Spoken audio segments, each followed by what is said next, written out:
Bon, plusieurs choses. Par rapport à la question du camarade sur la sous-traitance et autres, alors je ne sais pas si je vais répondre mais ce qui m'a interpellé dans ta question puis dans ton exposé, c'est en fait effectivement que tu es pris, c'est que ta libre pensée, ou en tout cas ta libre de te positionner, nuit forcément finalement à ton emploi, puisque c'est ta société qui va en pâtir et que tu vas...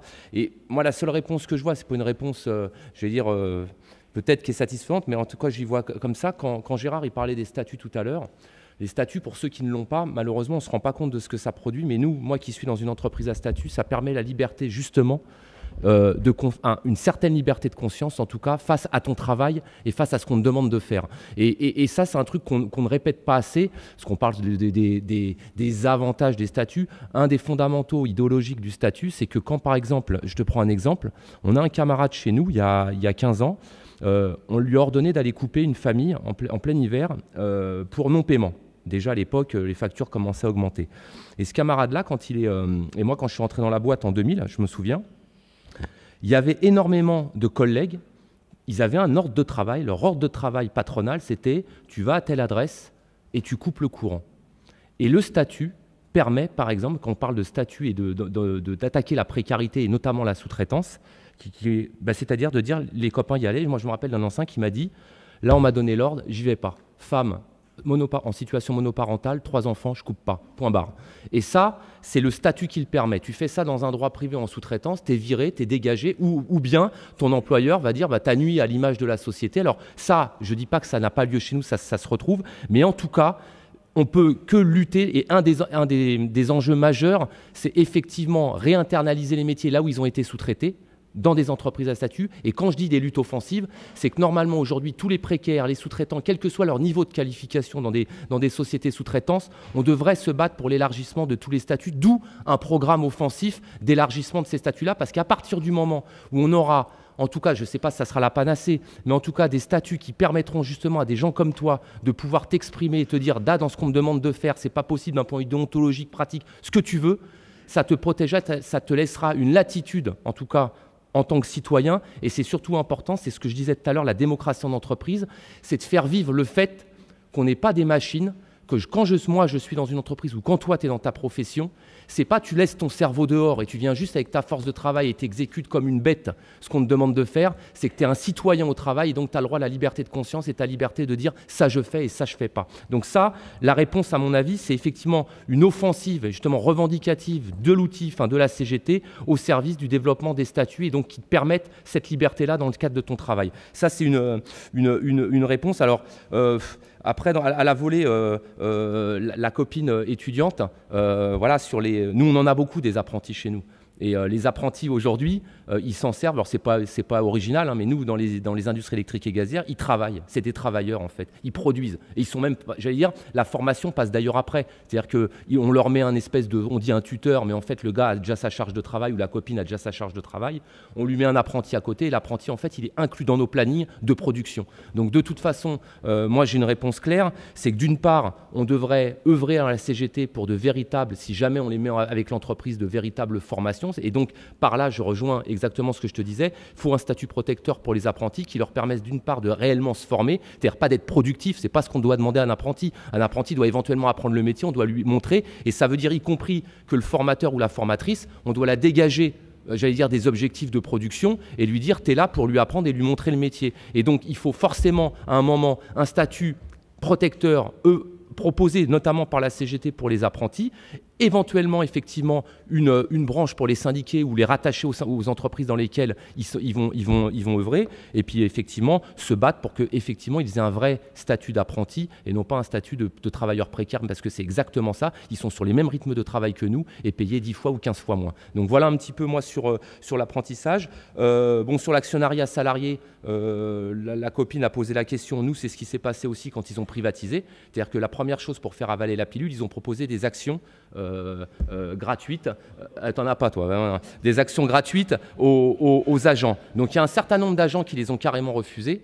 Et d'ailleurs, nous, on a eu une dérive, c'est qu'on a eu des représentants CGT qui se sont mis représentants des actionnaires salariés. Voilà la dérive, j'allais dire, d'accompagnement, avec des gars qui avaient, à l'époque, moi, chez moi, des responsabilités fédérales. Hein. C'était un des responsables fédéraux qui était responsable des actionnaires. Et leur litanie, c'était à l'époque de dire, faut absolument qu'on soit représentants et qu'on prenne des actions pour pouvoir intervenir dans les conseils d'administration. Bah, tu peux toujours courir. Donc voilà, ça c'est le genre de conneries. Donc effectivement, il y a eu une opposition, c'est-à-dire qu'il y a eu une minorité de syndicalistes et d'agents qui ont refusé purement et catégoriquement, comme M. Motta, les actions, et d'autres qui les ont, voilà, je sais, oui, et d'autres qui les ont malheureusement prises. Donc effectivement, bon après aujourd'hui, si vous voulez, sur l'actionnariat salarié, pour être clair, moi je parle pour chez moi, ça n'a changé strictement rien la situation des copains compris, c'est-à-dire qu'ils n'ont pas amélioré leur pouvoir d'achat et donc ils doivent se battre effectivement en tant que salariés, en tant que travailleurs pour augmenter. J'essaye de voir un petit peu, bon après sur les outils de proximité, UL, Bourse du Travail, etc. Pareil, de toute façon, la volonté actuellement confédérale, c'est de retirer les moyens à la proximité pour justement scléroser et avoir des gens qui sont complètement coupés de la démocratie. Donc j'allais dire, à part effectivement se battre dans le cadre du 53e congrès pour remettre ces outils-là et donc donner des moyens, c'est-à-dire des moyens d'heures de détachement, de syndicalisation, y compris dans les petites structures, pour donner des moyens effectivement à tous les copines et les copains de l'interprofessionnel qui ne sont pas forcément dans de grosses entreprises, de pouvoir militer. Deux derniers points très rapides. Sur l'image, moi je vais vous dire quand même une chose, et pour répondre aussi à la question puis à la remarque du camarade CGT, moi je ne pense pas qu'au 53e congrès c'est simplement une lutte entre est-ce qu'on veut Marie Buisson ou Olivier Matteux, on s'en fout des noms. C'est ce qui porte derrière. Moi j'ai un document sous les yeux là qui est le collectif Plus Jamais Ça. Et ce collectif, donc, je vous rappelle, c'est porté notamment par Philippe Martinez et Marie Buisson. Et pourquoi je vous en parle? Parce que moi, j'ai les camarades de la centrale de Gardanne, Jean-Pierre en a parlé, quand on parlait de mouvements revendicatifs, ils ont pris pendant 3 ans leur centrale en autogestion. Ils ont viré les tauliers de la centrale. Ils ont dit, nous, c'est un outil de production. Juste pour votre information, la centrale de Gardanne, elle produisait, avant qu'il la ferme, 75% des besoins énergétiques des Bouches-du-Rhône. Donc vous imaginez aujourd'hui, quand vous annonce les coupures de 2 heures que vous allez subir, si cet outil-là, il était opérationnel aujourd'hui pleinement, on n'aurait pas ces problèmes-là, notamment dans les Bouches-du-Rhône. Je referme la parenthèse. Ces copains-là se sont battus, c'était une centrale au début, effectivement, à charbon. Mais quand les copains, ils ont lu ça, je vous lis juste ce qui a écrit, le petit passage dans Plus Jamais Ça, signé par Philippe Martinez au nom de la CGT. Hein. Les entreprises et acteurs financiers actifs dans les secteurs carbonés, c'est le cas de la centrale de Gardanne, hein, et destructeurs de la biodiversité doivent cesser de bénéficier d'exemptions fiscales, d'aides et de subventions publiques. Et donc, ils disent « Aucun investissement public ou garanti par l'État ne doit soutenir le secteur des énergies fossiles ni le développement des nouveaux projets nucléaires. » Et ça, c'est quoi la conséquence? C'est qu'on a fermé des centrales, on a fermé Gardanne et que mes copains, pendant 3 ans, ils se sont retrouvés sans travail à lutter. Et ils ont fait une lutte exemplaire parce que, juste pour la petite info, ils ont repris en main leur outil de travail contre la volonté du milliardaire tchèque qui a repris effectivement Gazelle Énergie et qu'ils ont réussi, même s'il y a des difficultés actuellement, à établir un contre-projet, y compris avec des professionnels environnementaux pour, entre guillemets, produire plus propre, si j'ose dire, et redonner cet outil de production essentiel aux Bouches-du-Rhône. Et ils sont en passe de réussir leur pari après 3 ans et demi de lutte et 3 ans et demi de grève. Donc voilà, c'est pour ça que moi, à titre personnel, c'est pas contre Marie Buisson. Marie Buisson, je m'en fous, je la connais même pas. Mais quand on porte ça et que ça a des conséquences directes sur la fermeture de Fessenheim, et qui fait qu'aujourd'hui, on dit aux usagers, vous allez avoir des coupures tournantes de 2 heures dans la 5e puissance mondiale, alors que si ces outils-là de production étaient en place, on n'aurait pas de problème aujourd'hui sur le réseau. Et je vous rappelle qu'il y a 15 ou 20 ans, on était le premier exportateur d'électricité en Europe, on était en autosuffisance et qui nous ont rendus dépendants de l'Allemagne et de ses centrales à charbon, parce que l'électricité que vous avez dans les fils qui vient aujourd'hui en France, il a acheté 6 milliards par jour, notamment avec la production charbon Allemagne. Donc voilà, ça c'est des choses très concrètes et c'est pour ça qu'à titre personnel, je soutiens non pas Olivier Matteux, mais ce qu'il représente et le programme qu'il présente, parce qu'il n'y aurait pas ce genre de conneries qui nous a touché de plein fouet en termes d'emploi. Voilà, je ne vais pas être plus long. Merci.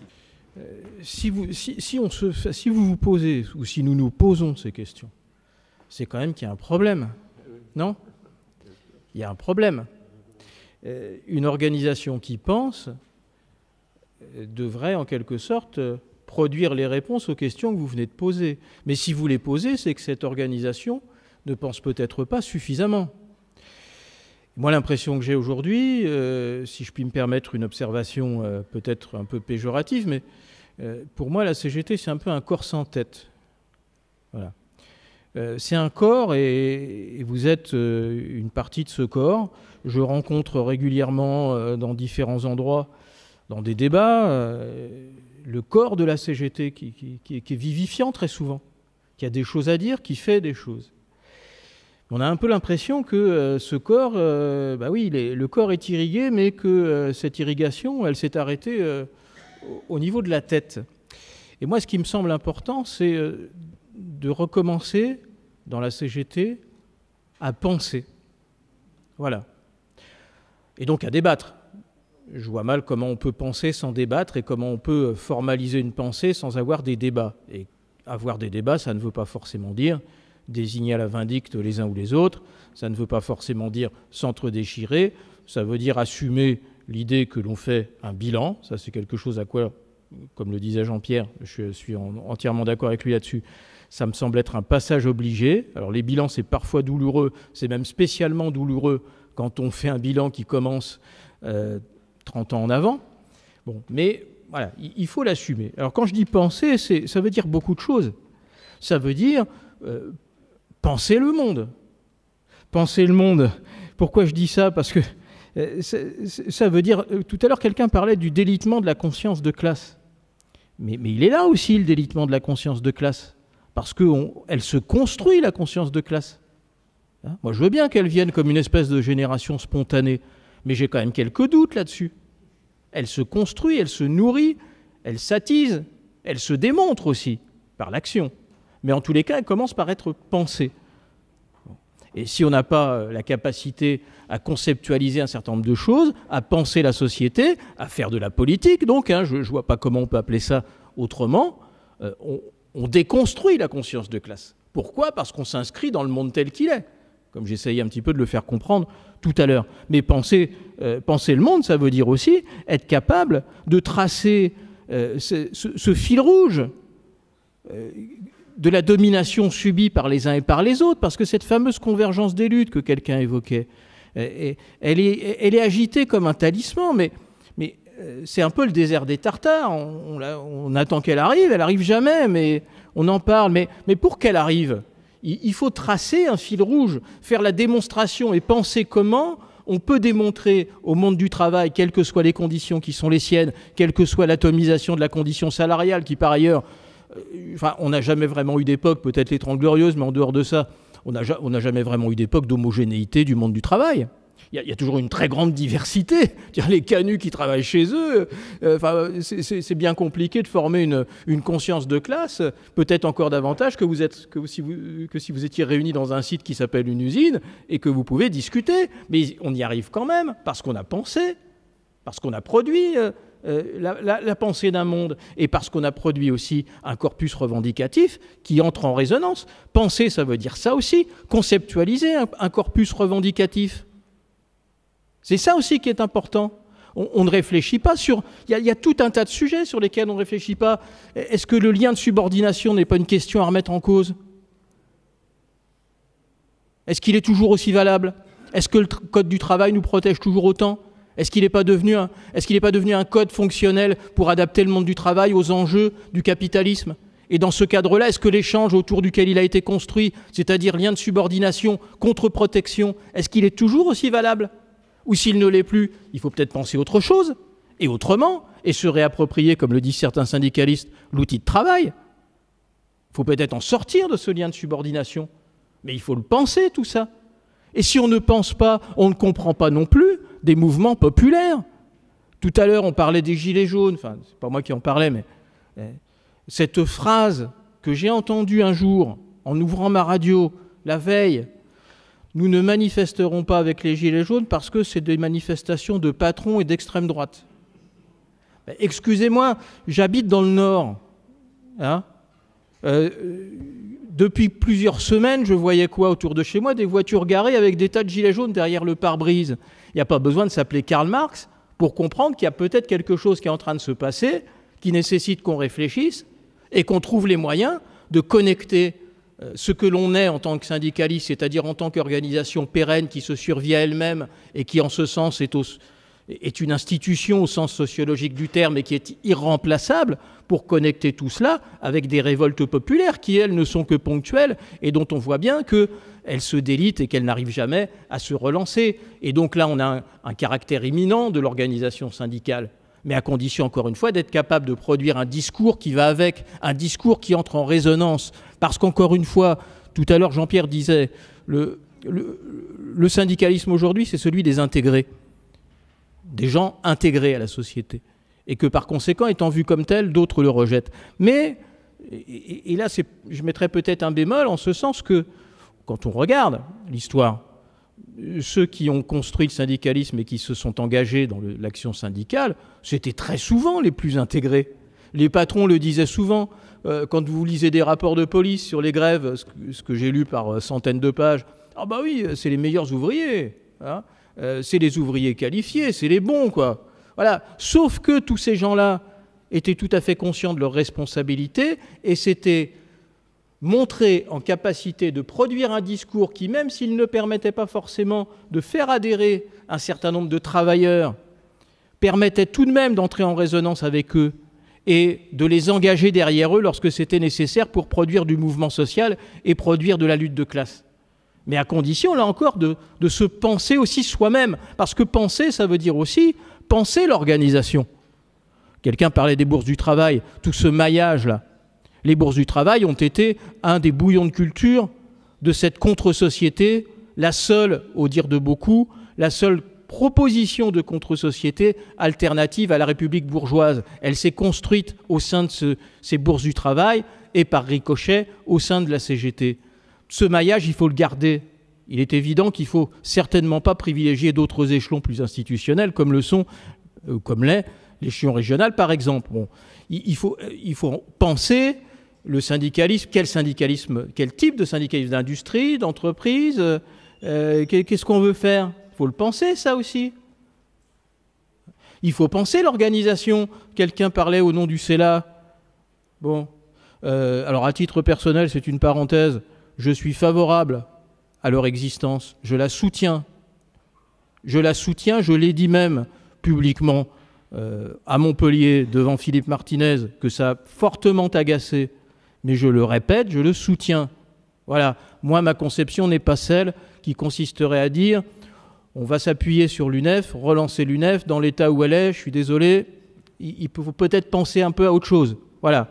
Alors ça reste mon point de vue personnel, mais ça rejoint cette idée selon laquelle il faut penser l'organisation. Il faut penser l'action syndicale. Qu'est-ce que c'est qu'une lutte gagnante? Je ne suis pas sûr qu'ils le savent, certains, aujourd'hui. Qu'est-ce que c'est? Et comme ils ne savent peut-être pas ce que c'est, ils pensent que c'est l'unité syndicale devenue non pas un outil, mais un objectif en lui-même. Et là, ça ne va plus. L'unité syndicale ne doit être rien d'autre qu'un outil et pas une fin. Mais évidemment, quand on réfléchit et qu'on présente l'unité syndicale comme une fin en elle-même et non pas comme un outil, on n'a pas besoin de penser ce qui fait une lutte syndicale gagnante. Parce que, tout simplement, ce qui fait une lutte syndicale gagnante, c'est le choix de vos modalités d'action, c'est la construction de votre corpus revendicatif, le tout entrant en résonance avec un terrain qui est capable de faire la démonstration de sa capacité à se mobiliser autour de ces organisations syndicales. Tout ça, ça s'apprend, tout ça, ça se déconstruit, sauf que le dialogue social a contribué d'ailleurs à le déconstruire, et y compris à désintégrer le vocabulaire. Quand j'entends quelqu'un dire que la grève des raffineurs, c'est une grève préventive. Celui-là mériterait un poste à la Sorbonne parce qu'il a inventé un concept. J'ai écrit un livre sur l'histoire des grèves et je peux vous assurer qu'à aucun moment, ni moi, ni personne d'autre, ni ceux qui les ont faites, n'ont à aucun moment employé ce concept. Quand vous parlez de grève préventive, ça veut dire que vous vous inscrivez dans la logique du capitalisme. Ça veut dire que vous vous inscrivez dans la logique d'un syndicalisme purement défensif. Une grève préventive, ça s'appelle, comme le disait Cédric, une grève offensive. Point. Ça ne s'appelle pas autrement. Donc, penser l'action syndicale, c'est aussi cela. Penser son identité. Qui sommes-nous ? Qu'est-ce que la CGT? Eh bien, je ne suis pas sûr que certains soient capables de m'expliquer en long, en large et en travers quelle est l'identité aujourd'hui de la CGT. Et ça produit, par ricochet, un impact désastreux, particulièrement dans un panorama au sein duquel il y a cet émiettement syndical inédit, où ceux qui voient ça de loin, et qui sont très nombreux, tout le monde n'est pas ce soir sur les bancs de la Sorbonne, ça se saurait. Bon, il y aurait peut-être même eu Cohn-Bendit, qui sait. Mais bref, moi je suis pas sûr. Mais en tout cas pas aujourd'hui. On l'aurait pas invité, de toute façon. Bon, oui, donc, mais ceux-là qui voient ça de très loin, bah, pour eux, qu'est-ce que c'est que ces espèces d'argusties syndicales, les petites luttes intestines, c'est quoi, ça ressemble à quoi, qui fait quoi, qu'est-ce que c'est, quelle est la différence entre les uns et les autres? On ne sait pas trop. Hein, il y en a peut-être qui sont un peu toujours contre, d'autres toujours pour, enfin...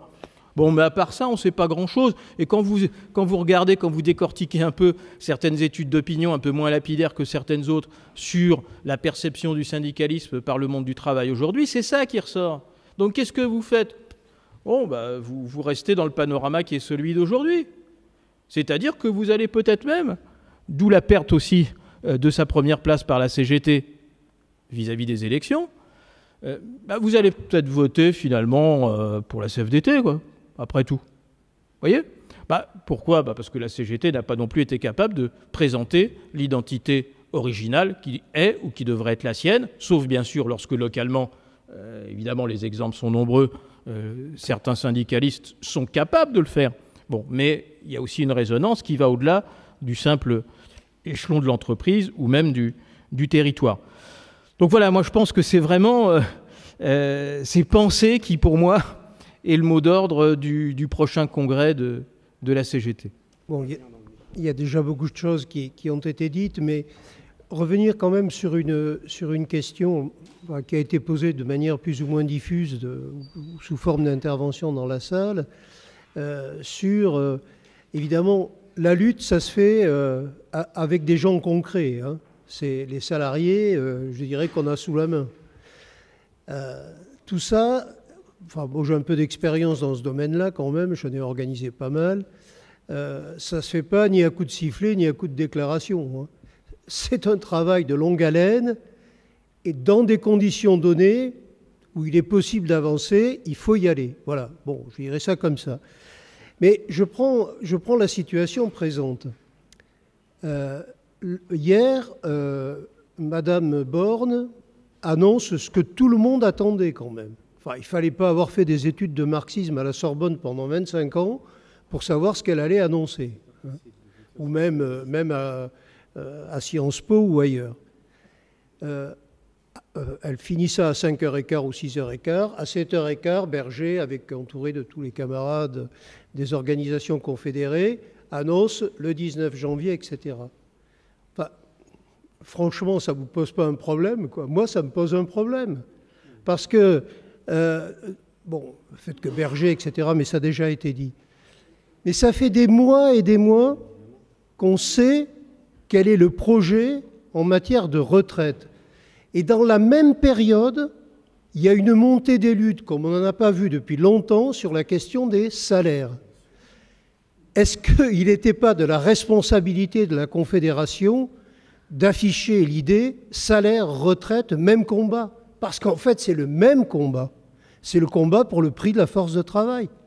Or, pendant tout ce temps, moi j'ai assisté avec Cédric d'ailleurs à quelques réunions de notre union départementale. Je me rappelle du dernier comité général, ça date pas d'il y a un siècle, hein, c'est quelques mois.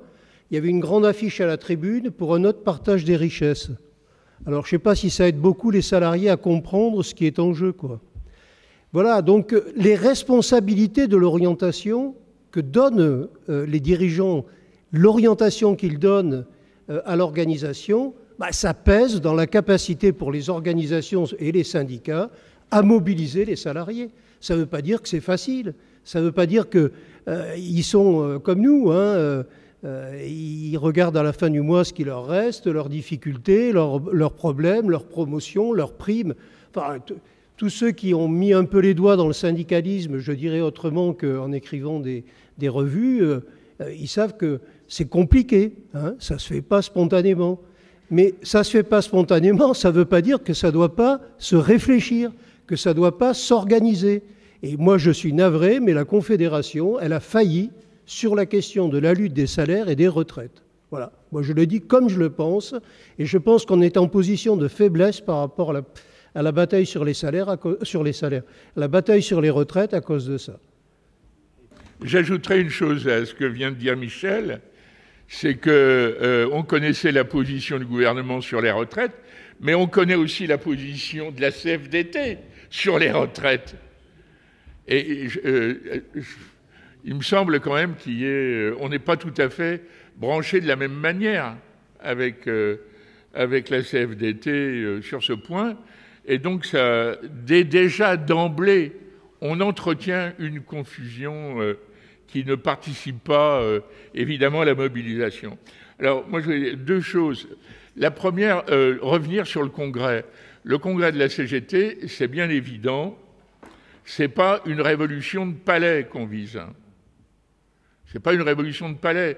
C'est pas changer un secrétaire général par un autre.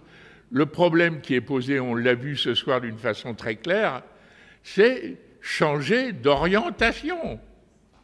Changer la CGT profondément du point de vue de son orientation. Lui donner une stratégie de lutte de classe. Et une stratégie de lutte de classe, ça passe d'abord par l'entreprise. Parce que l'entreprise, c'est le lieu privilégié de la lutte de classe. Or, quand on s'éloigne de l'entreprise, et la conception qu'on a, enfin que la direction de la CGT défend aujourd'hui, c'est une conception qui va justement dans le sens d'un éloignement du lieu de travail.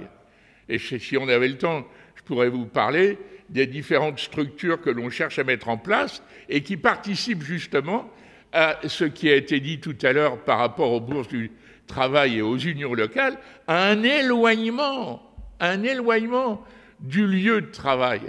Et ça, il faut le combattre parce que derrière ça, c'est la conception réformiste. La conception réformiste en matière de structure syndicale, c'est la verticalité. N'oublions jamais, le congrès de la CGT, le congrès national de la CGT, c'est pas le congrès des structures, c'est pas le congrès des fédérations, des unions départementales et des unions régionales, c'est le congrès des syndicats. Parce que c'est les syndicats qui détiennent, évidemment, qui devraient plutôt détenir le pouvoir de décision et revendiquer les droits. Les devoirs, c'est pour les dirigeants qui confondent souvent les droits et les devoirs. Bon, voilà. Alors, moi, je pense que ça, ce sont des aspects extrêmement importants auxquels on doit s'attacher. Parce que céder là-dessus, c'est encourager la voie dans laquelle on est maintenant impliqué depuis trop longtemps, depuis trop d'années, c'est une conception syndicale qui repose sur la professionnalisation. Vous voyez, sur l'institutionnalisation, mais la professionnalisation. Vous avez des syndicats. J'ai été responsable des relations internationales de la Confédération. Je pourrais vous parler pendant des heures de la façon dont ça fonctionne aux États-Unis ou en Grande-Bretagne, y compris même au niveau européen. Vous avez ce qu'on appelle le pantouflage. Si vous êtes permanent à la Confédération européenne des syndicats, vous pouvez très facilement finir votre carrière dans les institutions européennes, avec toutes les garanties salariales que vous imaginez, puisque le niveau des salaires est exactement identique. Être fonctionnaire à la CES ou être fonctionnaire dans les différentes structures de l'Union européenne. Et après, il ne faut pas vous étonner qu'on a abouti à des situations comme on a vu là il y a quelques semaines. Le secrétaire général de la CES, enfin il venait de quitter ses responsabilités, il est devenu le secrétaire général de la Confédération syndicale internationale. Son mandat a été très bref puisqu'il a dû démissionner parce qu'il est mouillé jusqu'au cou dans cette affaire de corruption du Parlement européen. Mais c'est ce système-là qui produit ça. Je pourrais vous dire au titre de l'anecdote, mais c'est pas la CES, c'était à la CISL, à l'époque de la CISL. Le secrétaire général de la CISL, il a été anobli par la reine d'Angleterre. Vous riez, mais c'est vrai. Je vous assure, j'étais dans une réunion à l'OIT à Genève, et il y a le responsable des relations internationales des syndicats hongrois qui vient vers moi et qui me dit « Jean-Pierre, tu connais la dernière ? Bill Jordan, c'était son nom au gars, et le secrétaire général de la CISL, vient d'être anobli par la reine d'Angleterre. On va pouvoir l'appeler camarade Lord. » Mais j'ai dit « Mais ça va ou quoi ? Non, c'est une blague. » Non, non, c'est très sérieux. Ouais, bon, j'insiste pas, vous avez compris. Donc, c'est à ça qu'il faut qu'on s'attaque aussi, parce que ça constitue des freins et des obstacles considérables. Alors, je terminerai par ça, parce que il y a une camarade tout à l'heure qui a parlé du Comité confédéral national. Elle a eu raison de le faire. Il faut revaloriser cette structure qui est devenue plus une chambre d'enregistrement un lieu de débat et de débat contradictoire, comme on en a besoin dans la CGT. Le Comité confédéral national, il y a eu, à l'époque en particulier de Louis Vianney, un courant très fort pour le supprimer purement et simplement. Parce que certains considèrent que, bon, dans une conception nouvelle du syndicalisme, telle qu'on la défendait, telle que c'est rentré en application, on n'a pas besoin, ça ne sert à rien. On n'a pas besoin puisqu'on a une direction, c'est la direction qui décide. Et elle décide dans les conditions qu'on sait, c'est-à-dire que dorénavant, vous appreniez les décisions sur la future direction de la CGT dans le journal Les Échos. Voilà, on n'a pas besoin etc. Voilà. Alors, ça, ce sont, je crois, des choses qui touchent réellement à notre conception. On a parlé d'identité. Je partage tout à fait cette idée. C'est de notre identité dont il s'agit, de nos principes, de nos valeurs. Et ça a un sens concret. Quand on dit syndicalisme de classe, de masse, démocratique, indépendant, ça a un sens concret. Et notre responsabilité, c'est de le faire vivre. Et la dernière chose, c'est que, en 1915, puisqu'il a été question beaucoup d'histoire ce soir, en 1915, Karl Liebknecht, qui était vous savez, le compagnon de Rosa Luxembourg, il a dit une chose qui, à mon avis, devrait nous inspirer, et surtout dans cette période et dans la perspective du Congrès. C'est l'ennemi principal est dans notre propre pays. Il n'est pas ailleurs. Benoît Frachon disait « Avant de faire le tour du monde, il faut faire le tour de l'atelier ». Tout ça nous renvoie au lieu de travail, à l'entreprise, au contact permanent avec le réel. Le problème, c'est qu'on s'en est détaché. Et on s'en est détaché, et ça, c'est pas étranger non plus à ce qu'un camarade a dit sur le recul de la conscience de classe. Donc c'est ça les enjeux, et ils sont des enjeux d'importance. Moi, j'ai la conviction que ce prochain congrès de la CGT, y compris pour difficile qu'il puisse être, avec les risques de division, mais aussi avec les opportunités. C'est-à-dire que si on fait passer le message, comme l'on dit, dans les entreprises, dans les syndicats d'entreprise, alors on peut construire un rapport de force qui permettra de commencer à inverser le cours des choses dans la CGT. Et pour inverser le cours des choses ailleurs, c'est déjà ça auquel il faut travailler. Juste un dernier point très très rapide par rapport à la remarque du camarade sur la montée des idées d'extrême droite, y compris dans les boîtes, puisque effectivement et par rapport à la remarque du camarade sur l'Europe. Juste très rapidement. Alors ce que je vais dire là, j'en fais pas la cause principale, mais j'en fais pour moi, selon moi, en tout cas en tant que syndicaliste et travailleur, ce que j'ai pu voir, notamment par rapport, on a parlé du mouvement des Gilets jaunes.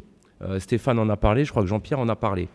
Alors je ne dis pas que c'est la seule, c'est bien sûr évidemment pas la seule explication de la montée des idées d'extrême droite, il y a plein de facteurs, je ne vais pas revenir là, mais quand même, quand la Confédération ou la CGT en général, parce que je vais le dire comme ça, l'image de la CGT, quand c'était expliqué qu'en fait la CGT elle a une image aujourd'hui, en tout cas dans une partie de la population, comme le syndicat des gens intégrés, et puis que tous les précaires, on en a parlé dans le débat, les précaires et tout ça, c'est pas la CGT. C'est pour ça que la position de la Confédération, en tout cas, et de ses représentants, est très importante, parce que dans les entreprises où tu as une CGT forte, les travailleurs ou les travailleuses font l'idée de la CGT au regard du syndicalisme qu'ils ont sous les yeux, c'est-à-dire présent. Mais dans toutes les boîtes où il n'y a pas de syndicalisme, où il n'y a pas de CGT, ce qui peut éventuellement amener à la CGT, enfin ça peut aider, c'est quand même les positions qu'ils vont entendre à la télé au travers des premiers responsables et les premiers dirigeants. Donc c'est pour ça que c'est quand même très important. Et sur le fascisme, moi je pense que quand la CGT, parce que moi je vais le dire avec mes mots, hein, quand je dis la CGT, pas toute la CGT, il y avait des CGTistes dans toutes les manifestations des Gilets jaunes. Mais quand les directions syndicales, et notamment la direction de la CGT, au regard de ce que Stéphane évoquait dans des déclarations, a tourné le dos au mouvement des Gilets jaunes, et moi j'ai eu le débat au niveau de la fédération, y compris avec d'autres syndicats qui disaient, notamment, on ne va pas aller manifester avec les Gilets jaunes ou aller les voir parce que c'est un mouvement fasciste. Moi j'ai été aux manifestations des Gilets jaunes, notre syndicat a appelé notamment à Paris le samedi. Effectivement que c'est un mouvement de masse, donc par définition un mouvement de masse, ça brassait aussi des idées d'extrême droite. Sauf que moi, de mon point de vue à moi, c'est mon explication, une des explications, on a laissé le terrain à l'extrême droite globalement dans ces manifestations-là. Et quand on regarde aujourd'hui le début des revendications des Gilets jaunes en 2018, c'était quoi au départ? C'était on ne veut pas l'augmentation de l'essence, etc. Ça a fini au bout d'un an et demi de combat avec un RIC, des revendications qui étaient à 99% sur nos bases à nous. De quel droit, en tout cas la CGT au niveau national, a décidé comme ça qu'il fallait absolument pas aller voir ces gens-là. Ces gens-là, c'était des gens qui étaient les plus précaires, les plus pauvres, et c'était entre autres le devoir des institutions CGT d'aller à leur contact, tout en dénonçant les idées d'extrême droite, parce qu'il y en avait, c'est vrai, et de ramener, effectivement, de montrer l'utilité du syndicalisme auprès de ces gens-là. Et donc ça, je pense que c'est par exemple, dans les dernières années, une erreur stratégique fondamentale de la CGT, bien sûr, au niveau, je dirais, confédéral national, puisqu'il y avait des militants CGT qui étaient dans ces manifestations. Et juste pour l'Europe, je souscris totalement à la réflexion du camarade. Bien sûr qu'aujourd'hui, ça se passe au niveau européen et qu'il faut le dénoncer. Sauf que c'est pareil, quand on parle des idées d'extrême droite, moi j'ai eu un débat au niveau de l'énergie, où à l'époque, quand les Anglais ont décidé de faire le Brexit, il y a des copains qui analysaient, des responsables nationaux, hein, qui analysaient le Brexit comme un phénomène fasciste. Voilà. C'est-à-dire que si aujourd'hui tu dis que tu es contre les institutions européennes, on te dit « Ah ben tu as les mêmes idées d'extrême droite ». Je rappelle une seule chose, hein. En 2005, quand on a mené, pour le coup, nationalement, une vraie campagne, on en parlait tout à l'heure, contre le traité européen. Moi, je me rappelle qu'il y avait des fachos qui disaient « Ah ouais, on est aussi contre ça ». Mais est-ce qu'ils le faisaient avec les mêmes arguments que nous? Absolument pas. Donc à partir du moment où on laisse le terrain à l'extrême droite et qu'on se dit « Ça, c'est pas notre combat » et qu'on a le luxe, parce que moi j'appelle ça le luxe, de dire qu'on va laisser des millions de personnes manifester sans nous parce qu'on considère que c'est des cons, c'est une erreur stratégique et on participe indirectement à la montée des idées d'extrême droite. Voilà.